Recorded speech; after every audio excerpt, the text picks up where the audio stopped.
विधाते नामदार एकनाथराव शिंदे साहेबांचा।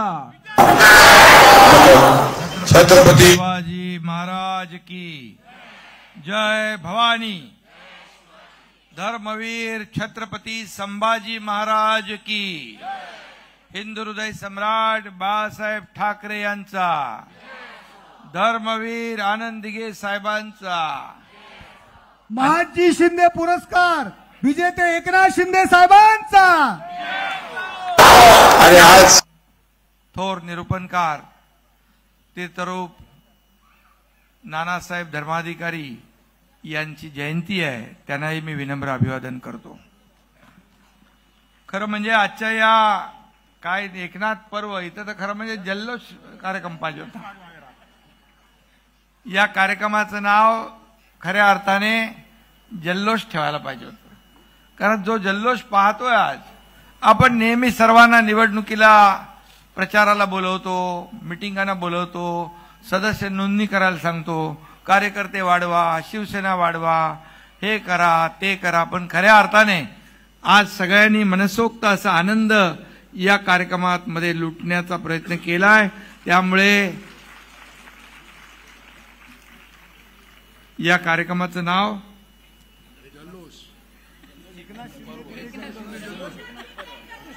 बरं ठीक आहे, एकनाथ शिंदे जल्लोष। पण खरं म्हणजे आज मी ते काय बोलायचं आपल्याच लोकांशी नेहमी आपण बोलतो, परंतु खऱ्या अर्थाने माझी आज परिस्थिती अवघड केली आपण, आणि काय बोलायचं ते मला सुचत नाही। कारण खऱ्या अर्थाने आज जे काही तुम्ही दाखवलं इकडे, जे माझं 2.5 वर्षातलं काम, त्याची नोंद आणि त्याची आठवण या महाराष्ट्रातल्या तमाम जनतेने घेतली, आणि त्याचं आज तुम्ही या वेगवेगळ्या कार्यक्रमाच्या माध्यमातून मध्ये गाणी ठेवली। आपला रोहन आणि प्रतीक्षा आपण कन्सेप्ट चांगला घेतला की म्हणजे मध्ये आपलं सांस्कृतिक कार्यक्रम, मग त्याच्यामध्ये अतिचित्रफीत केलेलं काम। खरं म्हणजे हे जे काही तुम्ही दाखवलं ते मी काही उपकार केलेला नाहीत, हे माझं कर्तव्य म्हणून मी काम केलेलं आहे।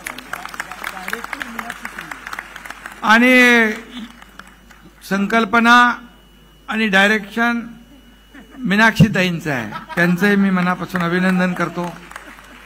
खरं म्हणजे मी एवढ्या कौतुकाला पात्र आहे की नाही मला माहित नाही, कारण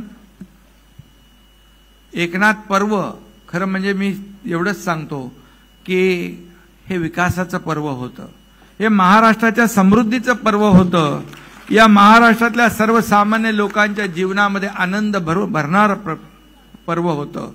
2.5 वर्ष म्हणजे तसं बघायला गेलं तर मोठा काळ नसतो, आणि हे पर्व म्हणण्या इतकं किंवा जे काम तुम्ही दाखवलं त्याच्या एवढं, त्या कामा एवढी महानता देखील माझी आहे की नाही मला माहित नाही, परंतु मी एक कार्यकर्ता म्हणून काम केलं। मी शाखा प्रमुख, नगरसेवक, आमदार, मंत्री, ते मुख्यमंत्री झालो। एक शाखा प्रमुखाचा एक मुख्यमंत्री या राज्याने पाहिला।